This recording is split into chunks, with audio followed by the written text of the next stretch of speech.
We're going to talk about sunshine. Yeah, you guys would load up and leave us strays there at Ryan's every October, Yeah. if not sooner. And so, how did that work? Well, ultimately, Bob got so many people in the lower portion there that I had to find an outside place to park my RV because we still used it every year. We'd tow it down to Sunshine in addition to making trips. And Sunshine was another different ball game. We tried to do the same type of thing, and only there was more people in common that had their circumstances were more in common than there was at Ryan's. Right. Everybody down there was quote unquote retired and basically couples. There were a couple of individuals, singles that came through off and on, but generally speaking, couples, and they were retired, and most of them, very few of them were very far out of our age range, you know, the 70s, 60s, and 70s type thing. Well, let me just make a note here. Speaking of couples, going back to Ryan's, you had your girl gang. All your female, there were several single women, several, I'd say, maybe 6 max at a time. And you were always so helpful for all of us. And you and Linda would be so kind to us and, take us out to lunch. And remember going to get oysters? Oh, yeah. Yeah. Oh, loved that. You'd take us to the beach and we'd buy oysters and cook them down there. Yeah, that was all part of it. But all the girls like that were all, same out to have a good time and so forth. There wasn't much in the way of having to drag anybody in there. I mean, we said, hey, let's go to the beach and have some oysters. Okay. Yeah. Well, when we were there, like I said, about 6 of us who were single, or so to speak, that enjoyed, that we didn't. When you're single, living in a community like that, you don't get out much unless somebody lets you go with them. And you and Linda would let us hang along. It wasn't letting you go.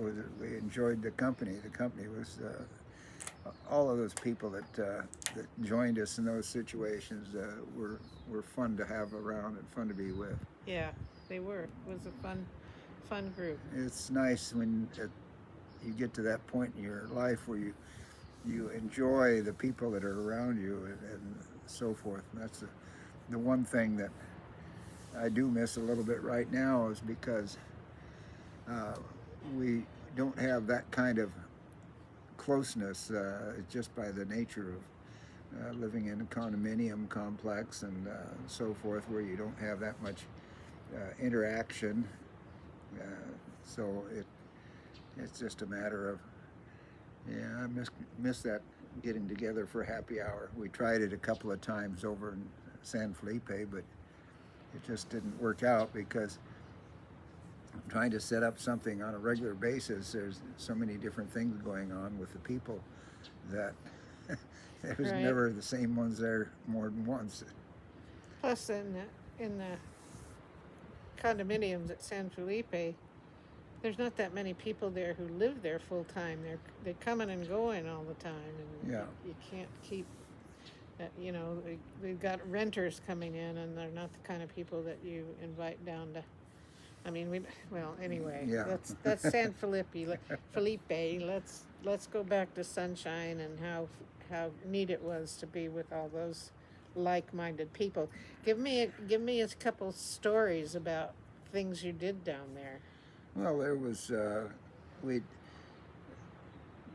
Mike and Cheryl were the owners in the first few years that we were down there.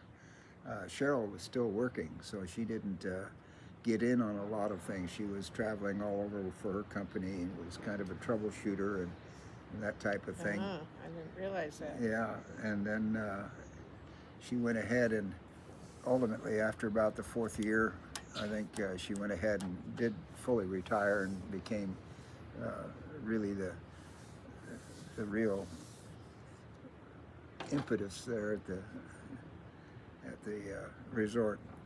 But there was always somebody that had a happy hour going on. The first few years, it was more casual. I mean, there was only, maybe half a dozen people that would kind of get together, and maybe just a couple, 3 times a week, and that type of thing. But then we had several groups that came in, or several couples that came in, that were very much into the business of socializing and so on, and they made it a point that every afternoon there was chips and that type of thing on the table, and napkins and everything, and at 4 o'clock everybody started gathering there around their site and so on. We do all kinds of weird stuff. One time we decided we were going to do a deep fry. Deep fry. Well, what do you want to call it? Where you have everybody. A fish fry, or? Well, it was a group get together. You want to have it a deep fry buffet, whatever you want to call it. Anyhow, can't come up with a word right now. So some people brought some chicken, and some people brought some fish, and some people brought this and that. And before long, we were deep frying all kinds of things. I mean, we had deep fried pickles, and we had deep fried candy bars. And what you deep fry them in? In batter. You dip them Well, in. no, I mean In a deep fryer. in a deep fryer that you plug in? Yeah. An electric one up by the clubhouse? No, we were right there at their space down in the RV spots, on the tables naturally, and we had what the heck was it? There was even a couple of times that somebody would, what's this? What's that? And they tried to eat it and so forth, and somebody had dropped a plastic fork in the batter, and it got deep fried. And then another one, somebody decided it was a good idea, we'd take and do homemade margaritas, and you get a 5-gallon jug, and you put a couple of 175s of margarita mix in it, and then you put in a bottle of tequila, and then you put in ice, and you put in lemons and so forth, and you squeeze it up. And then as you sit around and pass, you sit there and you shake this thing up, and then you pass it on to the next person when your arms get tired. And of course there's one person there always, and she took it. She says, it'd be funny as if I dropped. She didn't even finish the sentence, and it dropped out of her hands onto the concrete. Oh, Bloosh. boy. 5 gallons. That's a waste of good tequila. 5 gallons of margarita mix with some boy. more. And everybody had a good laugh over that. What about that thing that Jay and Vaughn, or who had that mechanical margarita mixer? Well, thing, he called it a dock slammer. But every year, near the end there, one of the last things that they always did was do a carne asada night, and Mike would go out, and that was Mike down there. About once a month, he would go ahead and supply everything for a group dinner. Everybody would bring something to go All with the it. sides. Yeah, and anyhow, Jay and Vaughn had a little blender, but it was on top of a little 2-cycle motor, and I guess you can buy them Amazon or what have you, but it's just a 2-cycle motor. So a gasoline motor. Gasoline motor. And you pulling the cord, like pulling on a chainsaw, and you got a handle on there, and you crank the handle. Blend the drinks. And blending the margaritas, exactly. people come up with their cups and get filled. And That's it. that was pretty fun. They put in strawberries and all kinds of good stuff. What about those easy cookers that you cook the prime rib in? What are those called? Yeah, they called them a Big Easy. A Big Easy. Yeah. Mike ended up buying some of those. Yeah, he had bought some, and a couple of the campers down there did also bought one. Anyhow, we had about 4 of them, and they were all set up.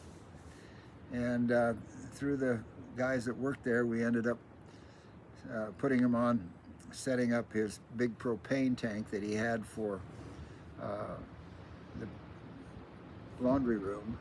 Uh-huh. He actually set up a connection so that we could run a connection over to it and do as many as 6 feeds off of that for the propane cooker, or doing the mashed potatoes, or doing the crab boil, where we had probably four of the big 20-gallon pots for the crab boil. Wow. You do shrimp and crab, and I don't remember getting in on any of that. No, that's again, you missed out when Ken left. He kind of took the crab boil with him. That was very intense. It was he had each pot, because it was slightly different in sizes. Each pot had on the table, he had the pot, and then set up on the table all of the food. There was a pan here with the potatoes, and then the next pan was the corn, and these were set up so that that was the process, or how they were put in. You know, everything was definitely timed. He'd get it going, and when all of them were hot, he'd say, "Okay," and everybody get there and potatoes in first. Put the potatoes in, and that would, all of them would go in, and then they watch his clock, and okay, next, and then next would go in the carrots, and and so on. But I'm trying to think. No, it wasn't carrots in the clam boil, but there was ear of corn. There was oh, good grief, all different stuff that you, yeah, shrimp and so on. But we had all different stuff going on that way. And then breakfast, about once a month we'd do a breakfast there. And it got to be so that the last few years and so forth, because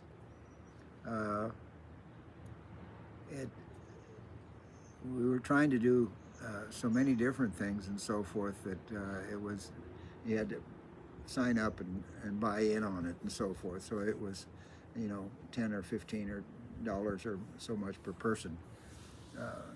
You start buying prime rib for 45 or 50 people, and then some of the times we had a problem with like over Thanksgiving being the holidays and so forth. A lot of the summer people who aren't normally there, they would show up because there's a 3 or 5 day holiday weekend. Yeah. So they would show up and they would want to be included. Well, so rather than us doing our own thing, it was, they were included, so they started paying for it.